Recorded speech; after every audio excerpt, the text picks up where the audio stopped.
খবরের শুরুতেই জানিয়ে দেব সংবাদ শিরোনাম। সীমান্তের 10 কিলোমিটার এলাকা হবে সাফ। বঙ্গে বিজেপি সরকার গড়লে প্রথম কাজ কি, খোলসা করলেন স্বরাষ্ট্রমন্ত্রী। ভোটার তালিকা থেকে 58 লক্ষ নাম গায়েব। সুপ্রিম কোর্টে লড়াইয়ের হুঁশিয়ারি মমতার, পাল্টা তোপ শুভেন্দুর। দুদিন পরই বঙ্গে পা রাখছে 240 কোম্পানি কেন্দ্রীয় বাহিনী। বিশেষ গুরুত্ব শুভেন্দু অধিকারীর গড়ে। বিজেপিতে যোগ বঙ্কিমচন্দ্রের পরিবারের সদস্যের। বঙ্কিম দা ক্ষতে প্রলেপ পদ্ম শিবিরের। ভোটের আগের রণক্ষেত্র জলপাইগুড়ি। বিজেপি নেতার বুকে ছুরি বসালো দুষ্কৃতী। এলাকায় ব্যাপক উত্তেজনা। তৃণমূলের প্রার্থী তালিকায় বড় রদবদল। 78টি পরাজিত আসনে নতুন মুখ। বাদ পড়তে পারেন একাধিক হেভিওয়েট। রাজ্যে রাষ্ট্রপতি শাসন, বিরাট ইঙ্গিতে তোলপাড় ফেললেন সুকান্ত মজুমদার। বিহার পাঞ্জাবের মণ্ডলে বিভিন্ন রাজ্যের পরিযায়ী বাঙালিকে ভোট যুদ্ধে টেনে আনতে দৌড় শুরু পশ্চিমবঙ্গের পদ্ম নেতাদের। বিধানসভা ভোটের আগে আলু চাষিদের স্বস্তি। সহায়ক মূল্য কেজি প্রতি 9 টাকা 50 পয়সা ঘোষণা রাজ্য মন্ত্রিসভার। সম্পত্তি বাজেয়াপ্ত করার পর এবার হুমায়ুনের জামাইকে তলব। ভোটের আগে নোটিশ ঘিরে জোর চর্চা রাজ্য রাজনীতিতে। লাখ লাখ টাকা আত্মসাতের অভিযোগ। ভোটের মুখে আইনি নোটিশে কালঘাম ছুটল বিধায়ক অভিনেতার। ওড়িশায় ছেলে ধরা সন্দেহে বাংলার 2 মাইক্রো অবজারভারকে মারধর, তদন্তে পুলিশ। অভিষেক সরব হতেই অ্যাকশনে পুলিশ। বিজেপির দলীয় কার্যালয়ে উচ্ছেদ অভিযানে ধুন্ধুমার। সম্পত্তি বাজেয়াপ্ত করেছে ইডি। মাথার ছাদ হারিয়ে কেন্দ্রীয় সংস্থার দপ্তরে হাজিরা অনিল আম্বানির। বাড়ি ভাসছে রক্তে। মেঝেয় পড়ে স্ত্রী ও 3 সন্তানের গলা কাটা দেহ। রাতের অন্ধকারে ভয়ঙ্কর ঘটনা।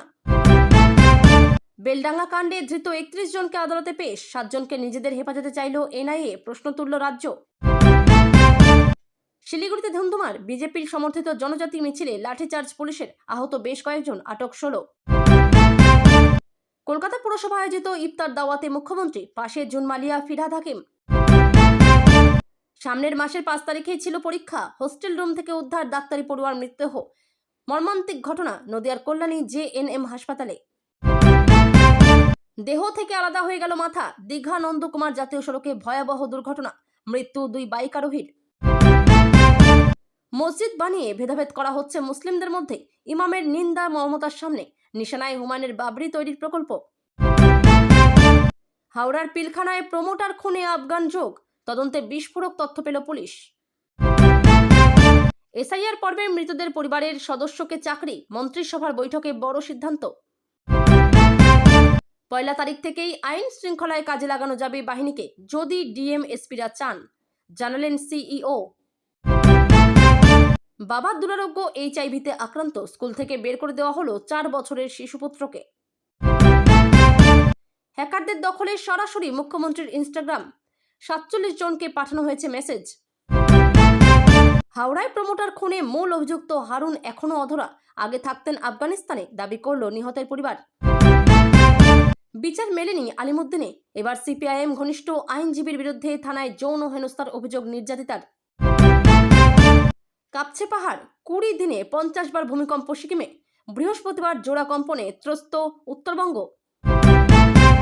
দাবি না মানলে সমস্ত সরকারি প্রতিষ্ঠান অচল হয়ে যাবে, তীব্র হুঙ্কার আন্দোলনকারীদের।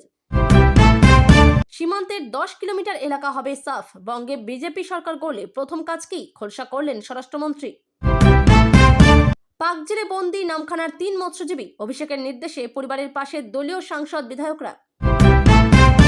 মহিলা কর্মীকে ফ্লাইং কিস দিয়ে বিতর্কে নারায়ণ গোস্বামী। ভিডিও পোস্ট করলেন শুভেন্দু অধিকারী। হিন্দু ভোট গেছে, এবার প্রত্যেকটা মুসলিম ভোটেও হারবে তৃণমূল। বিস্ফোরক মেজাজে মন্তব্য শুভেন্দুর। খুনের পর দেহ লোপাটের চেষ্টা। প্রেমিকার দেহ বাইকে চাপিয়ে ব্রিজের নিচে ফেলল প্রেমিক ও তার পরিবার। বাজারে বাজারে ঘুরে খতিয়ে দেখলেন সবজির মূল্য। ভোটের আগেই ভোট প্রচার দিলীপ ঘোষের। ভোররাতে বালুরঘাটে বিধ্বংসী আগুন, ভস্মীভূত অন্তত 6টি দোকান। এতক্ষণ শুনছিলেন সংবাদ শিরোনাম, এখন আসছি বিস্তারিত খবরে। নেপাল সীমান্তবর্তী বিহারের আরারিয়া থেকে পশ্চিমবঙ্গ বিধানসভা নির্বাচন নিয়ে বড়সড় আত্মবিশ্বাসের সুর শোনা গেলেও কেন্দ্রীয় স্বরাষ্ট্রমন্ত্রী অমিত শাহের গলায় বৃহস্পতিবার সীমান্ত চৌকি লেটি ও ইন্দারওয়ার উদ্বোধনী অনুষ্ঠানে যোগ দিয়ে সাফ জানান শাহ। পশ্চিমবঙ্গে আসন্ন ভোটে বিজেপি সরকার করবে, আর ক্ষমতায় এসেই তাদের প্রথম লক্ষ্য হবে প্রতিটি অনুপ্রবেশকারীকে চিহ্নিত করে ভারতের বাইরে পাঠানো। অমিত শাহের কথায়, আমি সীমাঞ্চলের মানুষকে দেওয়া পুরনো প্রতিশ্রুতি মনে করিয়ে দিতে এসেছি। সময় হয়েছে তা পূরণ করার। পশ্চিমবঙ্গে বিজেপি সরকার গঠনের পর প্রধান এজেন্ডা হবে সীমান্তের কাঁটাতারের বেড়া দেওয়ার কাজ শেষ করা এবং প্রতিটি অনুপ্রবেশকারীকে বেছে বেছে বহিষ্কার করা। তিনি স্পষ্টভাবে জানান, অনুপ্রবেশ রুখতে শুধুমাত্র ভোটার তালিকা থেকে নাম মোছাই শেষ কথা নয়, বরং দেশ থেকে তাদের সমূলে উৎখাত করতে বদ্ধপরিকর মোদী সরকার। এদিন অনুপ্রবেশ মোকাবিলায় একটি বড়সড় অ্যাকশন প্ল্যানের ইঙ্গিত দিয়েছেন স্বরাষ্ট্রমন্ত্রী। তিনি জানান, আগামী 3 দিনের মধ্যে ভারত সরকারের বিভিন্ন মন্ত্রক, বিহারের স্বরাষ্ট্র দপ্তর এবং জেলা প্রশাসনের সঙ্গে বৈঠক করে একটি বিস্তারিত কর্মপরিকল্পনা তৈরি করা হবে। এই অভিযানের আওতায় সীমান্তের 10 কিলোমিটার এলাকার মধ্যে থাকা সমস্ত বেআইনি বসতি খতিয়ে দেখা হবে।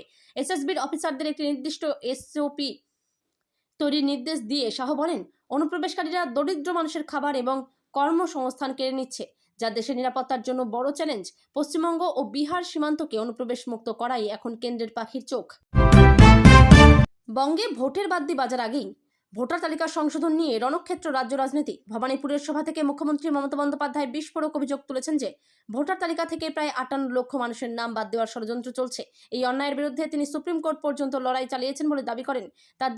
তার আশঙ্কা, আগামী 28 তারিখ চূড়ান্ত তালিকা প্রকাশ হলে বহু মানুষ নিজেদের নাম খুঁজে পাবেন না।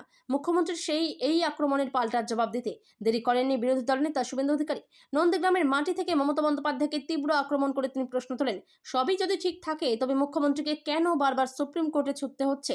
তৃণমূলের গণতন্ত্রের বলিকেও কটাক্ষ করেন তিনি। শুভেন্দুর হুঙ্কার, এদের ঝাঁটিয়ে বিদায় করতে হবে।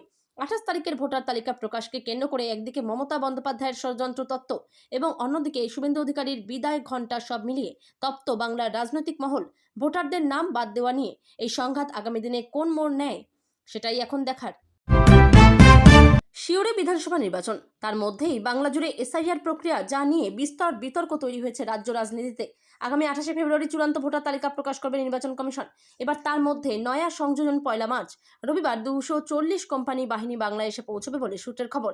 এই বাহিনী মোতায়েন করার তালিকাও নির্বাচন কমিশন চূড়ান্ত করেছে বলে জানা গিয়েছে। শুভেন্দু অধিকারীর গড়ে মোতায়েন হবে 14 কোম্পানি বাহিনী। এদিকে প্রথম দফার 240 কোম্পানি কেন্দ্রীয় বাহিনী 1 মার্চ থেকে মোতায়েন করা হবে। এবার সামনে এলো সেই কেন্দ্রীয় বাহিনীর জেলাভিত্তিক পরিসংখ্যান। এবার এই পরিসংখ্যান থেকে একটা বিষয় স্পষ্ট যে রাজ্যের সংখ্যালঘু ও বিশেষ করে বাংলাদেশ লাগোয়া সীমান্তবর্তী জেলাগুলিতেই কেন্দ্রীয় বাহিনী মোতায়েন করা হয়েছে সবচেয়ে বেশি। তবে শুভেন্দুর গড়ের পর কলকাতা এবং মালদহে বেশি মাত্রায় বাহিনী দেওয়া হচ্ছে। এই দুই জায়গাতেই 12 কোম্পানি করে বাহিনী মোতায়েন করা হবে বলে জানা গিয়েছে। চিঠি অনুযায়ী 1 মার্চের মধ্যে প্রথম দফায় 240 কোম্পানি এবং 10 মার্চের মধ্যে আরও 240 কোম্পানি রাজ্যে আসবে। তাদের মধ্যে সিআরপিএফ, বিএসএফ, সিআইএসএফ, আইটিবিপি এবং এসএসবি। অন্যদিকে চূড়ান্ত ভোটার তালিকা প্রকাশ হলে রাজ্যের নানা জায়গায় অশান্তির আশঙ্কা রয়েছে। যদিও বিধানসভা নির্বাচনের আগে আইন শৃঙ্খলা সহ একাধিক বিষয় নিয়ে দফায় দফায় রাজ্য পুলিশ প্রশাসনের সঙ্গে বৈঠক করেছেন রাজ্যের মুখ্য নির্বাচনী আধিকারিক মনোজ আগরওয়াল। তারপর স্পষ্ট জানিয়ে দেওয়া হয়েছে, কেন্দ্রীয় বাহিনী আসলে কোনোভাবে বসিয়ে রাখা যাবে না, দ্রুত রুট মার্চ করতে হবে বলেও নির্দেশ দেওয়া হয়েছে বলে সূত্রের খবর। কেন্দ্রীয় বাহিনীকে মোতায়েন করার তালিকাও চূড়ান্ত করা হয় বলে নির্বাচন কমিশন সূত্রে খবর।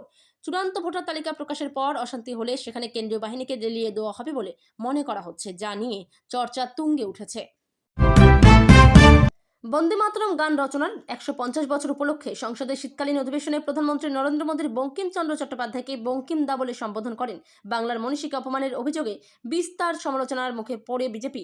আর তার মাত্র কয়েক মাস পরেই বঙ্গ বিজেপিতে যোগ বঙ্কিম পরিবারের সদস্য সুমিত্র চট্টোপাধ্যায়ের।